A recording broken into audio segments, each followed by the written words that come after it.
श्री राम जय राम जय जय राम। श्री राम जय राम जय जय राम। श्री राम जय राम जय जय राम। बोलिए सियावर रामचंद्र भगवान की जय। पवन सुत हनुमान की जय। उमापति महादेव की जय। सब संतन की जय, सब भक्तन की जय। सच्चियाँ जोता वाली माता तेरी सदा ही जय। सनातन धर्म की जय। सतगुरुदेव महाराज की जय। नमः पार्वती पते हर हर महादेव। आदरणीय श्रोतागणों, मानस चिंतन चैनल पर आप सभी का स्वागत है। पिछली चर्चा में आप जो है महाराज राक्षसों की प्राकृति की चर्चा सुन रहे थे। वही राजा भान प्रताप महाराज पूरे परिवार के साथ राक्षस हो गए। कल की चर्चा में आपने सुना था कि महाराज वो सारे राक्षस हुए पुलस्त्य की खान में उत्पन्न हुए थे। जद्यप बड़े पवित्र कल में हुए उपजे जदप पुलस्त कुल महाराज ले भय सकल अग्रूप। जद्यप का भाव है कि ऐसे कुल में जन्म होने से महाराज अवगुण नहीं होने चाहिए। पुलस्त कुल पावन है और शुद्ध पवित्र है, अमल है, कुल में कोई दोष नहीं है। लेकिन महाराज ऐसे कुल में पैदा होने के बाद भी वो सारे के सारे जो महाराज राक्षस और राक्षस बनने महाराज जो है रावण, कुंभकर्ण और विभीषण, तीनों भाइयों ने बड़ी कठिन तपस्या किया, बड़ी तपस्या किया। इतना तपस्या किया कि महाराज ब्रह्मा और महाराज शिव दोनों मिलकर के पहुंच गए वहाँ और कहने लगे भैया ऐसा है कि मांगो क्या वरदान चाहते हो, तुम क्यों तप कर रहे हो। कीन विविधि तप तीनों भाई, परम उग्र नहीं बरनी सुजाई। गयऊ निकट तप देखी विधाता, अमागहु बर प्रसन्नमय ताता। मंगल भवन अमंगल हारी, दबऊ सुदशरथ अजीर बिहारी। श्री राम जय राम जय जय राम। श्री राम जय राम जय जय राम। तीनों भाइयों ने अनेक प्रकार के परम उग्र तप किए, उसका वर्णन नहीं किया जा सकता। विधि तप यह उल्टे लटक करके झूरे के समान पंचाग्नि तापे। महाराज बरसात में जल पृष्टि को सहन किया और जो है सदा महाराज जल सहन किया, पानी में बरसात में उपवास किया, अंग काट करके हवन किया। भाव यह है कि तीनों में से किसी ने भी महाराज किसी प्रकार का किया, किसी ने किसी प्रकार किया, विविध तप किया। तीनों भाई सूचित किया, तीनों भाइयों ने एक साथ तप करना प्रारंभ किया। इससे यह भी पाया गया कि तीनों भाई एक संग महाराज कुछ ही दिनों के अंतराल में आगे पीछे पैदा हुए थे। साथ तप करना तभी प्रारंभ होता, इससे यह भी पाया गया। महाराज ये तीनों जो है महाराज थोड़े ही दिनों की छोटाई बढ़ाई है। इससे जनाया कि जो जो तप करते थे वह तीनों साथ ही करते थे। इससे प्रसन्न होकर के तीनों भाइयों को ब्रह्मा ने साथ ही वरदान दिया। तप का वर्णन नहीं हो सकता, इसलिए वर्णन नहीं किया। परम उग्र का भाव यह है, कन तपस्वियों का तप तो महाराज उग्र होता था, लेकिन इनका परम युग, क्योंकि ये राक्षस तप मनुष्य के अपेक्षा राक्षस क्लेश सहने में, तितिक्षा में अत्यंत अधिक दृढ़ होते हैं। इसी से भयानक कष्ट झेल करके भी महाराज तपस्या करते हैं। महाराज वीर तप उग्र क्यों किया। पद्म पुराण में अगस्त जी ने श्री राम जी से कहा कि एक बार कुबेर जी विमान पर अपने पिता के पास दर्शन करने के लिए गए और चरणों पर पढ़ करके पिता की स्तुति करके अपने भवन को लौट गए। रावण ने देख करके माता से पूछा, भाई ये कौन है जो मेरे पिता के चरणों की सेवा करके लौट गए, इन्हें किस तपस्या से ऐसा विमान मिला है। रावण के वचन सुन करके माता को बड़ा क्रोध आ गया। वह अनमनी होकर के बोली, मेरी बात सुन, इसमें शिक्षा ही शिक्षा भरी हुई है, इसके विषय में तो पूछ रहा। यह मेरी सौत का कोख का पैदा हुआ रत्न कुबेर है, जिसने अपने जन्म से अपनी माता के विमल वंश को उजागर किया है, परंतु तो मेरे गर्भ का कीड़ा है, अपना केवल पेट भरने में ही लगा हुआ है। कुबेर ने तपस्या करके भगवान शंकर को संतुष्ट करके लंका का निवास, मन के समान वेग वाला विमान तथा राज्य और संपत्तियां प्राप्त की है। संसार में वही माता धन्य है, वही माता धन्य है जो महाराज सौभाग्यवती वही है और वही महान अभ्युदय से महाराज होने वाली, जिसके पुत्र ने अपने गुणों से महापुरुषों का पद प्राप्त किया। माता का महाराज एक ऐसा क्रोध युक्त वचन सुन करके महाराज संसार में वही माता धन्य जब बोला तो महाराज सुन करके पुत्र ने कहा, रावण ने उग्र तप के लिए उत्तेजित किया। वह बोला, माँ कीड़े सी हस्ती रखने वाला वह कुबेर क्या चीज़ है? उसकी थोड़ी सी तपस्या किस गिनती में है? बहुत थोड़े सेवकों वाला उसका राज्य क्या है? यदि मैं अन्न जल निद्रा और कीड़ा यानी खेल का सर्वथा परित्याग करके ब्रह्मा जी को संतुष्ट करने वाली दुष्कर तपस्या के द्वारा समस्त लोगों को अपने अधीन न कर लिया तो मुझे पितृलोक के विनाश का पाप लगे। रावण का निश्चय जान करके उसके दोनों भाइयों ने भी तप का निश्चय किया। वाल्मीकि रामायण में कैकेयी ने महात्मा कुबेर की पिता विश्रवा के दर्शनों को जाते हुए देखा। दशग्रीव की दृष्टि उसकी ओर बड़ा आकर्षित हुई। कहने लगे, हे पुत्र, अपने भाई वैश्रवण को देखो, यह कैसा तेजस्वी, तुम उसके भाई होकर के किंतु देखो तो उसमें जरा भी कितना अंतर है। तुम ही उन्हें समान होने का प्रयत्न कर। पुत्र वैश्रवणम परमम धातारम तेजसम। यह तब महाराज गोकर्ण क्षेत्र में किया गया। महाराज गोकर्ण क्षेत्र गोला गोकर्ण नाथ, ये जो खीरी लखीमपुर के पास में है गोला गोकर्ण नाथ, अभी योगी जी ने उस मंदिर का उद्घाटन किया था। महाराज उसने गोकर्ण क्षेत्र में किया गया।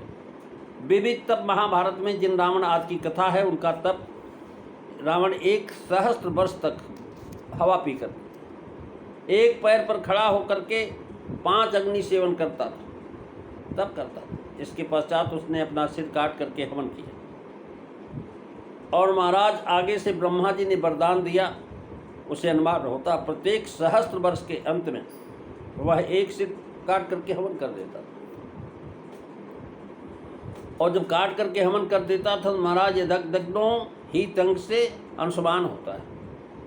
उससे महाराज अनुमान होता है कि प्रत्येक सहस्त्र वर्ष के अंत में वह एक सिर काट करके हवन कर देता है और उसका सिर नया आ जाता है। जो जो सिर तुमने अग्नि में डाले हैं वो सर महाराज भगवान ने उनको वापस कर दिया।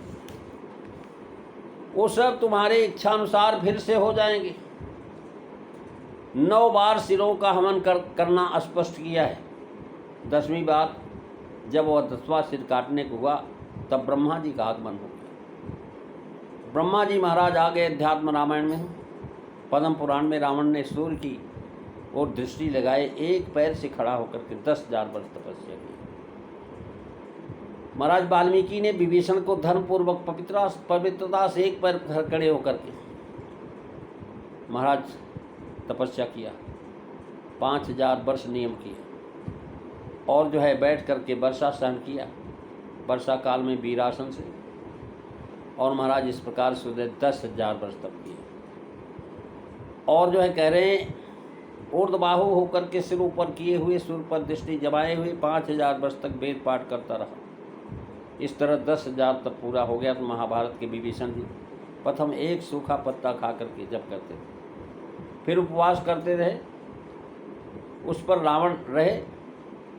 गैव निकट यानी महाराज ब्रह्मा जी जब उसके निकट पहुँचे तो देखा महाराज ये तो बड़ा विकट है।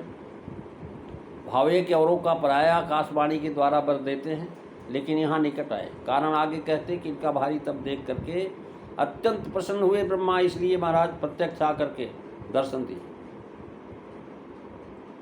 तीनों भाई अंग काट काट करके हवन करने लगे। तब ब्रह्मा निकट आए। महाराज उन्होंने कहा है मांगो वर मांगो।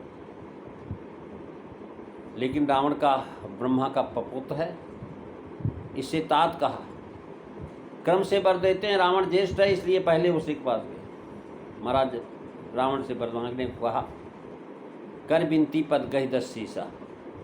रावण बहुत बड़ा वर मांगना चाहता है इसी सुख की प्राप्ति के लिए उसने पहले विनय और चरणों पर गिरा, तब वर मांगा, महाराज विनती यह है कि आप हम पर प्रसन्न क्यों न हो। आपका प्रसन्न होना यथार्थ है, क्योंकि आप हमारे प्रपितामह हैं, हमारे पिता के भी पिता के पिता हैं। यह कह करके चरण पकड़ लिया, हम आपके चरणों की शरण हैं। गह दस शीशा जनाया कि 20 हाथों से चरण पकड़े हुए, 10 मस्तक चरणों पर रख दिया है, 10 मुखों से विनती किया है, परंतु रावण ने 9 सिर काट करके हवन किए। तब ब्रह्मा जी वर देने के लिए आए, जैसा वाल्मीकि में लिखा हुआ। 9 तो महाराज उसको नए लग गए और 10वां जो है उसका अपना ही सब।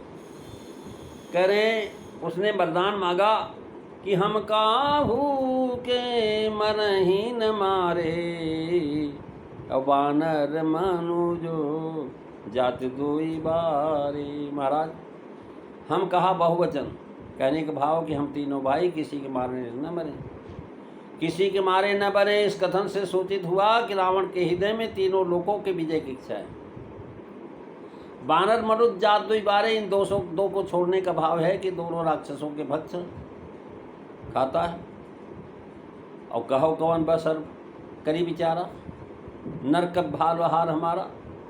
ब्रह्मा और शिव जी ने रावण की वाणी के साथ छल किया। रावण कुंभकर्ण बर्माग फिर शिव विरंची वाचा छले, नहीं तो उसका काम तो हम काहो कि मरे न मारे इसी से चलता। इसे यही कह देता हम काहो कि मरे न मारे, लेकिन यही नहीं कहा। आगे बोल कर कि बानर मन जो जाते, यानी अपनी मौत को निश्चित कर लिया कि हम अगर मरे गए बानर और मनुष्य के हाथ से। अथवा ब्रह्मा और शिव जी ने रावण की वाणी के साथ महाराज छल किया, और जो मांगना था वो नहीं मांग के दूसरा बोल दिया। अमर हो जाऊँ ये मांगता था, हम काहू कि मरे न मारे, यानी अमर हो जाऊँ। लेकिन महाराज अमर सर भगवान ब्रह्मा की सृष्टि में कोई होता नहीं, इसलिए उन्होंने कहा कि भाई और मार। तो बानर मनुष्य तो मेरे आहार है, मेरा भक्त क्या कर सकते। और कहने लगा कि महाराज बानर मनुष्य ये दोनों हमारे भक्त हैं, यानी क्योंकि उसने सोचा कि मनुष्य तो मेरे आहार हैं और मेरा क्या कर सकते हैं। विष्णु और इंद्राद देवता सब मुझे मार नहीं सकते, मनुष्य क्या है। वर मांगने को कहा तो रावण ने अमृत मांगा। इस पर ब्रह्मा ने कहा कि भाई सबसे अमृत नहीं मिल सकता, तो मन्य वर मांगो, नास्त धर्मात्म नम्बत्ते बरमन्यम त्रिणेश्वर। तब उन्होंने सुपर्ण नाग यक्ष दैत्य दानव राक्षस या देवताओं से अमृत मांगा और कहा कि मनुष्य आज मड़ियों से हमें महाराज जीत न सके, वो सब हमारे लिए तिनके के समान। ब्रह्मा ने मन मांगने को कहा मानस में, रावण ने सिरपुंखा से सुपर्ण नाग से अमृत मांगा। मनुष्य को तृणवत मान करके स्वयं छोड़ दिया, यानी बानर और मनुष्य दोनों आ जाते हैं महाराज। मानुष आदि ये तीन समान है। यहाँ लोग यह शंका करते बानर से तो वह मरा नहीं, इनको क्यों छोड़ा। तो महाराज तुक्ष जान को दो छोड़ दिया। आवश्यक नहीं जिसके हाथ से मृत्यु हो उसी से छोड़ता है। संग्राम में मनुष्य और बानर दोनों हैं। तात्पर्य है कि बानरों की सहायता से मनुष्य ने मारा, क्योंकि उसने महाराज देखा नर के कर्ण आपन बद बाची, हंसे जान बिद गिरा साची। उसने ओ ब्रह्मा तो महाराज झूठ बोलता है, उसकी बात सही नहीं होगी, क्योंकि मनुष्य तो हमें मार ही नहीं सकता। इसलिए अभाव लोग लगाते कि अपने लिए मनुष्य श्रेष्ठ। मनुष्य अर्थ के अतिरिक्त दूसरा अर्थ मनु प्रार्थित, मनु के द्वारा जो प्रार्थित है तथा उन्हीं के द्वारा जायमान होने से जो पुत्र होगा वह मेरी वित्त का कारण बने। जिन्होंने मनु को वर दिया है हम तुम्हारे पुत्र होंगे, मनुष्य का रूप धारण करें, उन्हीं से मरे। महाराज ब्रह्मा जो महाराज तब का आशीर्वाद दे के जाएंगे। ये सब चर्चा आप अगली चर्चा में सुनेंगे। आज बस इतना ही। बोलिए सियावर रामचंद्र की जय, भगवान की जय।